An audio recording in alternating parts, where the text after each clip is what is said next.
Alors, quelques heures avant la présentation de l'Aston Martin AMR22, Mike Crack tempère les attentes sur son arrivée. Il a déclaré lors de sa prise de poste que l'équipe allait gagner en F1. Interrogé sur cette affirmation, il précise toutefois que l'objectif pour son team n'est pas le succès de 2022, car il estime ne pas pouvoir mettre en place son plan dès cette saison. Ah, eux aussi, ils ont ce plan. J'ai pas dit quand, c'est Muscrack. Ce sera juste si l'attente me concernant était de dire maintenant il arrive, donc nous gagnons automatiquement. Ce serait un peu naïf. Ah bah c'est sûr, oui. L'équipe présente sur MR22 ce jeudi après-midi, à 15h, donc sur Tip Stories, comme hier, je vais faire un live. Ce sera l'occasion pour Crack de faire sa première apparition publique sous les couleurs de l'équipe en remplacement de Mars of Nowhere. Il confirme cependant que cette année sera pour lui l'occasion de prendre ses marques et que les premiers effets de son arrivée se ressentiront en deuxième partie de saison. Il rappelle qu'il ne faut pas non plus viser trop loin et qu'il devra mettre des changements en place dès 2022.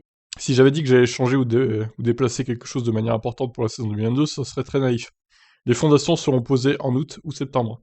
Il faut voir cela un peu plus à moyen terme. Et il ne faut pas parler de long terme en F1 de toute façon. Lawrence Stroll, propriétaire de l'équipe, note également que l'arrivée de Crack fait partie d'un plan plus large consistant à développer l'ancienne équipe connue sous Racing Point. Nous embauchons de nouvelles personnes brillantes chaque semaine. La construction de notre nouvelle usine avance très bien. Nous avons une liste fantastique de superbes sponsors et partenaires. Nous sommes sur le point d'entamer la deuxième année de notre plan quinquennal dont l'objectif est de remporter le championnat de F1. Eh ben ma foi, à voir quand ils gagneront Aston Martin à la régulière évidemment, pas sur un coup du sort. Ah je sais pas, je les sens pas trop pour 2022. Après peut-être que je me trompe, on verra bien. Déjà tout à l'heure, ce que donne la voiture, qui sera sûrement aussi une maquette aux couleurs de la MR22 quoi, comme pour Red Bull. Allez bye bye.